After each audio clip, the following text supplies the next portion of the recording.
Advocate Fazlur Rahman ওরফে ফজু পাগলা সর্বশেষ ধরা খেয়ে গেলেন আন্তর্জাতিক অপরাধ ট্রাইব্যুনালে। শেখ হাসিনার বিরুদ্ধে বাংলাদেশের আদালত মৃত্যুদণ্ডের রায় ঘোষণা করেছে। তারপর সবারই চোখ ভারতের দিকে, যেহেতু ভারতে শেখ হাসিনা অবস্থান করছে। আমি মনে করি বাউলদের উপর হামলা এটা একটা ন্যাক্কারজনক ঘটনা। আমরা এর তীব্র নিন্দা জানাই। আপনি বলছেন বাংলাদেশি মুসলমানদের তাড়াবেন, তো শেখ হাসিনাকে তাড়াবেন না? শেখ হাসিনাকে তাড়াবেন না, বাংলাদেশি মুসলমান তো উনি। ভারতবর্ষে ওকে স্যাটিসফাইড করতে হবে, তা ভারতবর্ষে উনি বৈধভাবে আছেন। বিএনপি নেতা ফজলুর রহমানের বিরুদ্ধে অপ্রত্যাশিত অসাধারণ ঘটনা ঘটে গেছে। ফজলুর রহমান কল্পনা করেনি যে তিনি এই বেকায়দায় পড়বেন।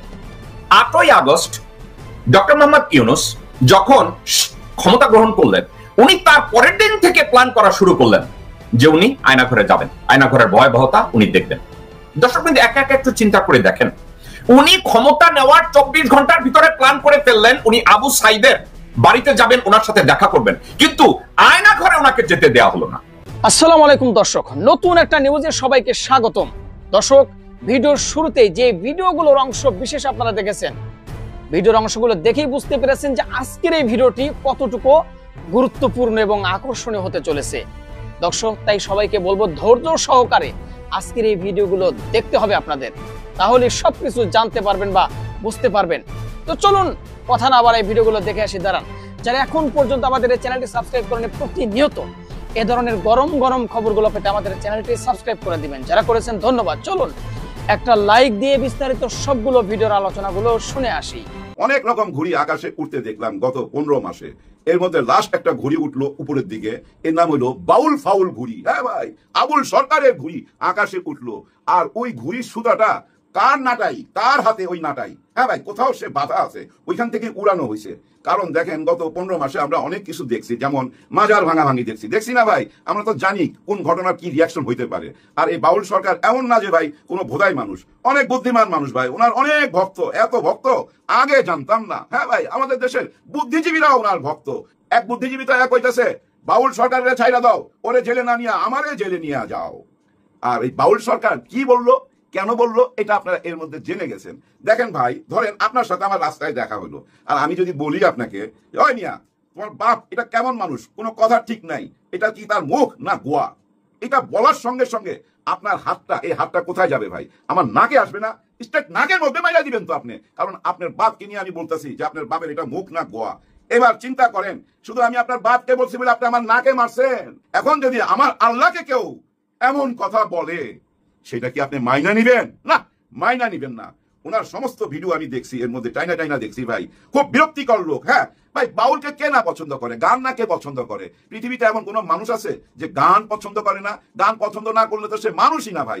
দেখেন না, আমাদের ডক্টর আজারি হুজুর ওয়াজের সময় অনেক সময় নিজেই তো গান গায়, খুব ভালো গায়, কিন্তু আবার দেখেন ওগুলা সিনেমার গান অনুবাদ কইরা ওটা ইসলামের পথে নিয়ে আসছে, কারণ ওই সুরটা পপুলার, যার জন্য মানুষের কানে যেন সহজে পৌঁছাইতে পারে। পপুলার সুরটার মধ্যে উনি ইসলামিক বাণী দিতে থাকে, যার জন্য এগুলা মানুষের কাছে খুব দ্রুত পৌঁছায়া যায়। তার মানে কি, গান তো আমরা পছন্দ করি, উনাকে কেন পছন্দ করতেছি না? উনার গান তো পছন্দ করি, উনার কথা পছন্দ করি নাই। উনি যেসব কথা বলছে, এই ফাউল লোকটা ভাই মুখে যা কিছু বলছে আল্লাহকে নিয়ে, আমি এটা মুখে আনতে পারবো না।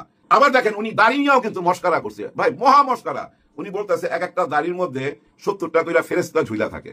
এখন ওই যে নাপিতরা যখন দাড়ি কাটে, তখন ফেরেশতাদের ওই খারাপ উচ্চারণ করছে, মানে ব্যাক সাইডটা কাইটা দিতেছে। ব্যাপারটা বুঝছেন? মানে ওই যে খুর দিয়া যে দাড়ি কাটে না, এক একটার মধ্যে 70টা করে থাকলে কত লক্ষ লক্ষ ফেরেশতার মানে ব্যাক সাইডটা কাইটা দিতেছে। এই কথাও বলতেছে উনি, আর হাসতেছে। আবার উনার কথার ফাঁকে ফাঁকে উনার আশেপাশে যে লোকগুলা বসে রয়েছে বাউল, ওদের রিয়াকশন দেখাচ্ছে, ওরাও হাসতেছে। এই ব্যাপারটা সহ্য হয় বলেন? উনার কোনো দরকার ছিল এরকম ভাবে ধর্মীয় অনুভূতিতে আঘাত করা? দেখেন ভাই ব্রাদার, এটা কিন্তু নতুন কিছু না, এগুলো আগেও চলতো। আমি এগুলো 30-40 বছর আগেও দেখছি ওনাদের কথাবার্তা নিয়ে। হ্যাঁ, আমি এমনও শুনছি আদম হইল নাকি 135 হাত লম্বা, তাইলে উনার ওইটা কত লম্বা, এরকম বেয়াদবি কথাও আমি শুনছি তো ভাই 30-40 বছর আগে। কিন্তু তখন তো আর এই সোশ্যাল মিডিয়া ছিল না, সবার হাতে ভাই মোবাইল ছিল না, ক্যামেরা ছিল না, এগুলো প্রকাশ পাইতো না। এখন তো ভাই ওই যুগটা নাই, এখন সঙ্গে সঙ্গে দেখেন এটা প্রকাশ পাওয়া যায়, এবং মানুষের মধ্যে কিভাবে রিয়াকশন হয়েছে দেখলেন না? পানিতে ফালাইয়া চুবাইতেছে, দেখেন না ওই যে পানিতে ফালাই দিছে, লাথি মেরা পানিতে ফালাই দিছে ভাই, অনেক গন্ডগোল হয়েছে। কোনো হতাহতের কথা শুনি নাই, এবং তাকে অ্যারেস্ট করা মানে কি জানেন? তাকে বাঁচাই দিছে। হ্যাঁ ভাই, পুলিশ তাকে অ্যারেস্ট করে বাঁচাই দিছে। সে যদি অ্যারেস্ট না হইতো তাহলে মব জাস্টিস হয়ে যেত ভাই, অনেক রকম বড় ঘটনা ঘটে যেত, ঘটতে পারতো। যাই হোক, পুলিশের হাতে চলে যাওয়ার পর সবাই থাইমা যাওয়া উচিত ছিল। কারণ কি জানেন, তার দায় তো অন্য কারোর উপরে চাপানো যাবে না, তাই না? ওইখানে অনেক শ্রোতা ছিল, ওই শ্রোতাদের উপরে আক্রমণটা হয়েছে। কিন্তু ওনার এই ভিডিওটা যখনই সোশ্যাল মিডিয়াতে আসছে, তখনই কিন্তু প্রথমে মানববন্ধন করছে তৌহিদি জনতা, মানববন্ধন করছে, তখনই অ্যারেস্ট হয়েছে। তারপরে আবার আরেকটা দল আইসা এই ভাঙচুর, লাথি মাইরা পানিতে ফেলানো। তার মানে কি জানেন, এই যে পরে আবার আসলো যারা, ওইখানেই ভাই ওই সুতা বাঁধা আছে, ওই সুতার নাটাই অন্য কারো হাতে, তারাই পাঠাইছে যে মার, ধর, পিটা, ভাঙচুর কর। এটা নিয়ে বড় একটা ঘটনা ঘটাইতে পারলে এর দায় ভার কোথায় যাবে? একবার চিন্তা করেন তো, পুরা দায় ভার চলে আসতেছে জামাতে ইসলামের উপর। কারণ সবাই এখন বলে না জামাতে ইসলাম নিয়ে রাজনীতি করে, বলে তো ভাই, আর এটা মিথ্যাও না। কিন্তু সব দায় ভার তো আর ওনাদের উপরে দেওয়া যায় না। এখানে জামাতে ইসলামের কেউ ছিল না, হ্যাঁ, জামাতে ইসলামের কেউ ছিল না, কিন্তু লেবাসটা ছিল। আর ওই লেবাসটা কি? দাড়ি, টুপি, পাঞ্জাবি, দেখলেই মনে হয় জামাতের লোক। হ্যাঁ, মাথায় টুপি, দাড়ি, মানে জামাতের লোক। একটা ট্যাগ তো দেওয়াই যায় না। এরা জামাতের কেউ না, এদের সুতা বাঁধা আছে অন্য কোথাও। এই যে আবুল সরকারের সুতাও বাঁধা আছে অন্য কোথাও। এই আবুল সরকারের তার বেকুব ভাবার কোনো কারণ নাই, যাই না শুনে এই কাজটা করছে। কেন জানেন? এই টাইমে অনেকেই এই ধরনের কাজ করতেছে, অনেকেই। কারণ এই ধরনের কাজে দায়িত্ব এসে পড়ে জামাতের উপরে। আর জামাত এখন আলোচনার শীর্ষে, যার জন্য জামাতের দিকেই সবাই নজর। এতদিন কিন্তু কেউ বুঝতে পারে নাই, ধীরে ধীরে মানুষ বুঝতেছে। গত 2-3 মাসের মধ্যে যারা না বুঝতো তারাও বুঝা ফেলাইছে যে জামাত একটা জায়গায় পৌঁছায় গেছে ভাই। হ্যাঁ, একটা জায়গায় পৌঁছায় গেছে, যার জন্য দেখেন না সবাই মাঠে নাইমা পড়ছে। জামাতের বিচার হইতে হবে, তারা স্বাধীনতার বিপক্ষে। এমন কথা এখন এনসিপি নাসিরউদ্দিন পাটোয়ারিও বলে। এখানেও বুঝছেন, মনে রাখতে হবে, তার সুতা কোনো নাটাইয়ের মধ্যে বাঁধা। হ্যাঁ, আর এই নাটাই অন্য কারো হাতে। আকাশের একটা ঘড়ি হিসাবে, হ্যাঁ, বাংলার আকাশের একটা ঘড়ি হিসাবে এই নাসিরউদ্দিন পাটোয়ারি এখন কাজ করতেছে। আর ওনার ওই ঘড়ির সুতা কিন্তু অন্য জায়গায় বাঁধা আছে, এটা মনে রাখবেন। কোথায় বাঁধা আছে অল্প দিনের মধ্যেই আমরা বুঝতে পারবো, সবই বুঝতে পারবো। দেখেন, ডক্টর মোহাম্মদ ইউনূস স্যার যেসব কথা দিছিল, সব কথাই কিন্তু একটা একটা করে পালন করছে ভাই। কেউ কি ঠেকাইতে পারছে? ঠেকাইতে পারে নাই। যেমন এই যে বন্দরের কথা, এই যে আমরা বলি না বন্দর দিয়ে দিছে, বন্দর দিয়ে দিছে, আসলে বন্দর দেয় নাই।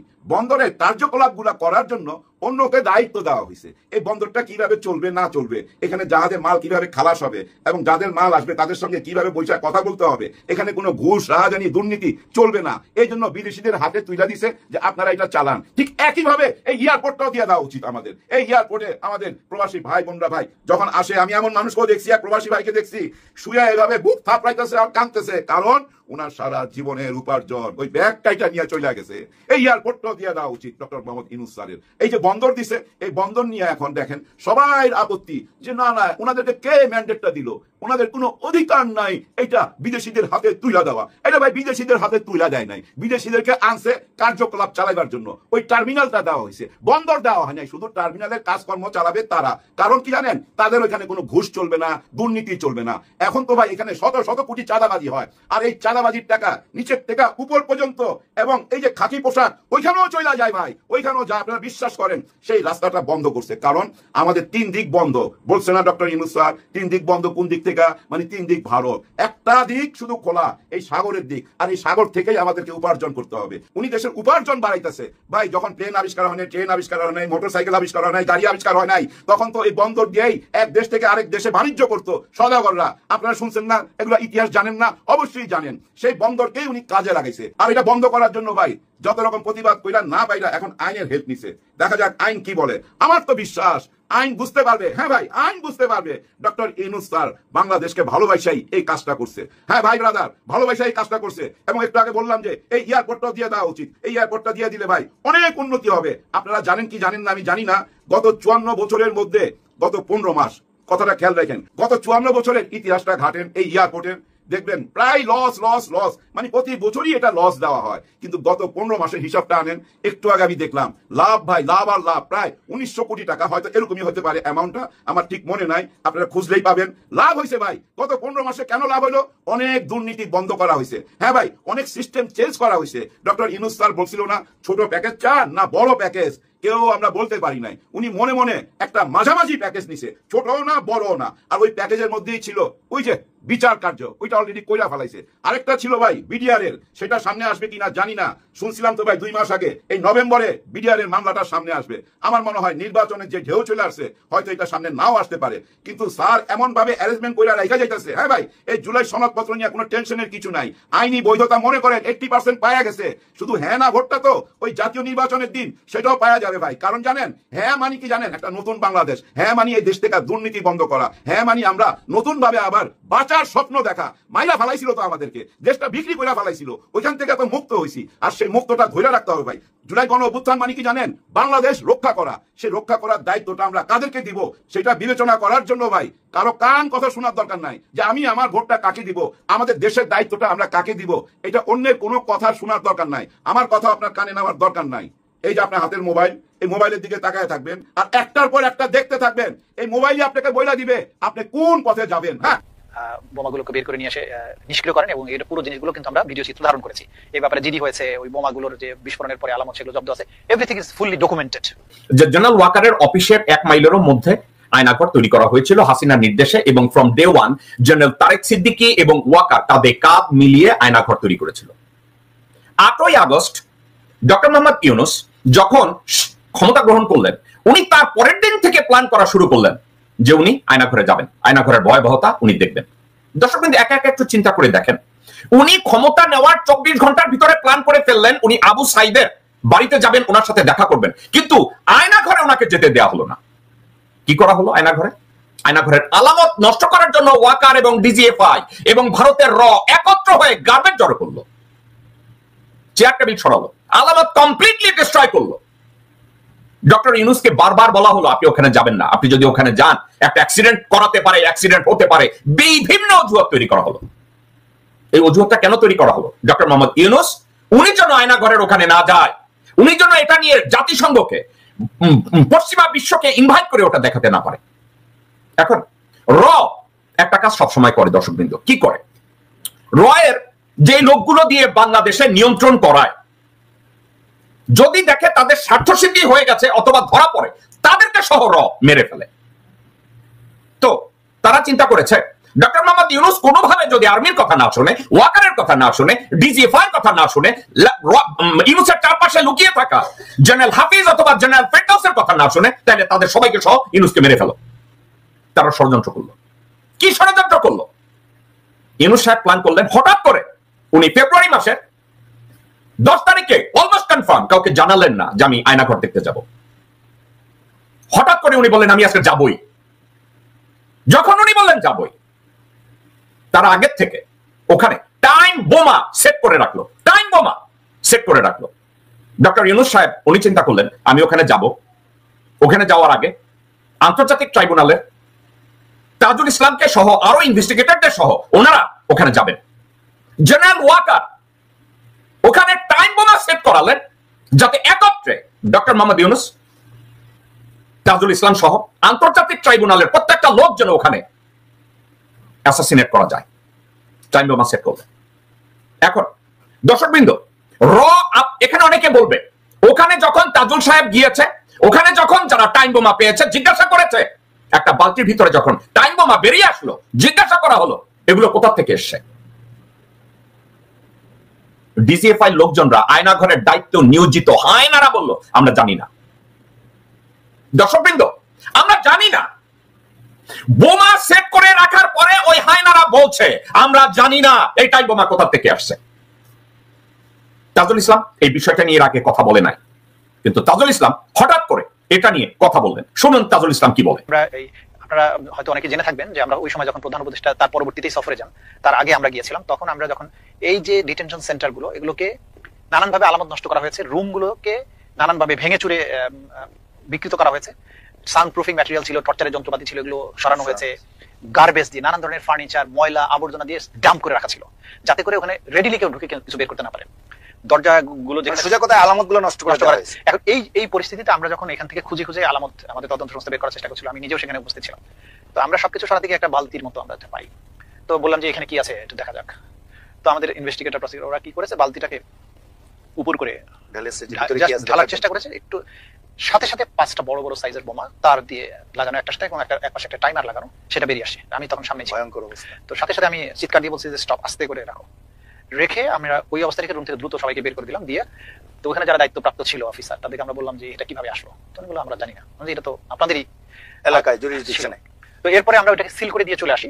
চলে এসে পরের দিন 26শে জানুয়ারি আমরা bomb disposal unit rapid action ব্যাটালিয়নকে আমরা চিঠি দিই যে এখানে এই জিনিস আছে, এটা আপনি তাড়াতাড়ি নিষ্ক্রিয় করার ব্যবস্থা করেন। 27শে জানুয়ারি ওনাদের পুরো টিম গিয়ে বোমাগুলোকে বের করে নিয়ে এসে নিষ্ক্রিয় করেন, এবং এর পুরো জিনিসগুলো কিন্তু আমরা ভিডিও চিত্র ধারণ করেছি।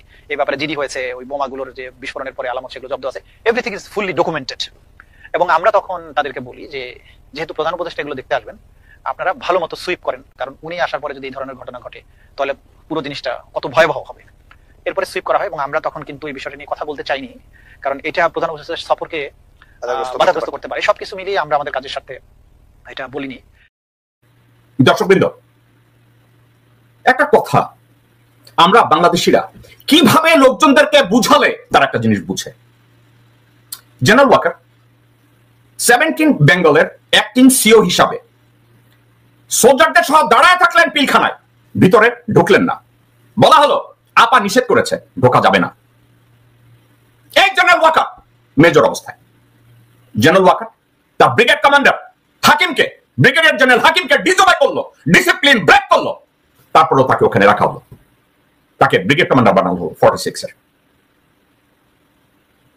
লন্ডনে কোর্স করতে যাবে, ভর্তি পরীক্ষায় পাস করে নাই, ডোনেশন দিয়ে তাকে ওখানে ভর্তি করানো হলো। ভারতে পাঠানো হলো এনএসজি, র, ভারতের সেনাপ্রধান, ভারতের প্রতিরক্ষা সচিব, তাদের সাথে 9 বার তাকে ভেটিং করানো হলো, তারপরে তাকে আমিচিফ বানানো হলো। ওয়াকারের তত্ত্বাবধানে আজ পর্যন্ত বিডিআর পিলখানার বিচারকাণ্ড সুষ্ঠুভাবে তদন্ত করতে দেওয়া হয় না। ওয়াকারের তত্ত্বাবধানে জনগণের উপরে হেলিকপ্টার থেকে গুলি করে আমার মা বোনদের বুককে ঝলসা করে দিয়েছে, বাচ্চাদেরকে মেরে ফেলেছে, শিশুদেরকে মেরে ফেলেছে, মাকে গুম করেছে, বাবাকে গুম করেছে, সন্তানদেরকে গুম করেছে, যা প্রত্যেকটা অপকর্মের সাথে ওয়াকার জড়িত। ওয়াকার এবং জেনারেল মুজিব, জয় মুজিব বিশ্ববিদ্যালয়ে গিয়ে সারে জাহাজে আচ্ছা গান গেয়েছে, তারেক সিদ্দিকীর গুণ তারা এখন ওখানে বসে আছে বাংলাদেশে ধ্বংসযজ্ঞ চালানোর জন্য। ওয়াকার বলেছে সে দেশে শান্তি আনবে, এবং কতগুলো অদূরদর্শী রাজনীতিবিদ, অদূরদর্শী লোকজন, অদূরদর্শী বেকুবরা বসে আছে। ওয়াকার বাংলাদেশের সালভেশন নিয়ে আসবে, রাজনীতিতে সালভেশন নিয়ে আসবে, রাজনীতিতে রিফর্ম নিয়ে আসবে। দর্শক শ্রোতা, আশা করি সবগুলো ভিডিও দেখেছেন এবং সকল বিশ্লেষকদের বিশ্লেষণগুলো মনোযোগ সহকারে শুনেছেন। প্রত্যেকটি বিশ্লেষকদের বিশ্লেষণ শোনার পরে আপনারা কি জানলেন, বুঝলেন? আপনাদের মূল্যবান মতামতটা ভিডিওর কমেন্ট বক্সে জানিয়ে দিন, আর হ্যাঁ, পারলে ভিডিওটি শেয়ার করুন। যারা এখন পর্যন্ত আমাদের এই চ্যানেলটি সাবস্ক্রাইব করেনি, প্রতিনিয়ত এই ধরনের গরম গরম খবরগুলো পেতে আমাদের চ্যানেলটি সাবস্ক্রাইব করে আমাদের সাথে থাকুন। ইতিমধ্যে যারা অলরেডি সাবস্ক্রাইব করে দিয়েছেন সবাইকে অসংখ্য ধন্যবাদ জানিয়ে ভিডিওটি এখানে শেষ করছি। ভালো থাকবেন সবাই, আল্লাহ হাফেজ।